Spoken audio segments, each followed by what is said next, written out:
Isang tanong na importante din na ibahagi natin mula kay Shaira Dagdag. Question about was finale.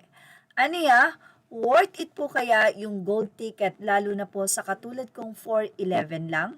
Na-experience ko na kasing mag-standing nung WY80 Clark. Hindi po talaga maganda yung experience ko kasi wala ka talagang makikita. Pero depende yung i-elevate po yung tires na mga standing man ang sagot ng mga napakamatulungin na 18. Anila, knowing Pablo, hindi yan papayag na malugi tayo. Yung WY80 era, wala pa siyang power o say noon. Dun naman sa vlog nila or SAW, ipinakita how Pablo tests the sound quality in each section.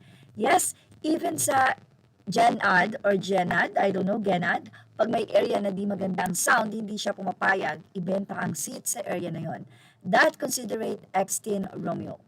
Say naman ng isa, kahit elevated ang stage, if gold ka sa LED screen ka nilang aasa. Malaki po ang mismong venue, hindi lang layo ang kalaban mo. Meron pang mga matatangkad, tinataas light stick and camera nila standing nga sa areneta. Ang hirap na nila makita if nasa third row ka kasi puro cellphone at LSD pa kasama mga sungay sa ulo na headband. If yun lang ang budget mo, set your expectation, wag ka nang umasa magagawa ng paraan because they can only do so much. Sa LED ka talaga aasa, kung nakapag-Aurora ka na, yun ang gawin mong basis. Yung SBIP, ako dati sa Aurora, malayo na at di ko na halos sila makita sa bandang likod. Paano na lang yung ibang tires? Sa LED lang talaga naka-base. Say naman ni Rosbel Oliveros Rosales, concern ko din po yan as PWD and 55-year-old dahil di ko na po kayang yung matagal na tayuan. Sabi, bawal daw po yung portable stool. How true po? So, ito po ang mga reply pa nila. I manage na lang or i-manage na lang siguro natin ang expectations na yung mga nasa likod, especially standing yung gold, silver, bronze, may challenge makita ng live yung lima. May experience sa Aurora Music Fest in Cebu as VIP malayo sa stage and umasa sa LED screen and phone. Kita naman sila ng live but too small. Yung mga kumuha ng gold that time nasa likod sa screen na sila nag-enjoy. Kaya appreciate the moment. Ang peg na lang ako that time. Important is that I heard them being live vocal monsters.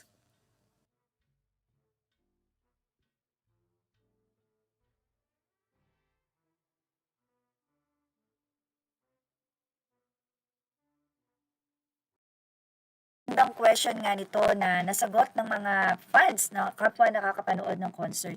At least yung expectation mo, alam mo na. So yun na nga, kaya siguro yon ang purpose ng LED ng TV screen is para doon sa mga SBIP na talagang malayo. Consider na may mga bumibili talaga ng mas mahal para nandun talaga sila mas malapit sa mga nagko-concert.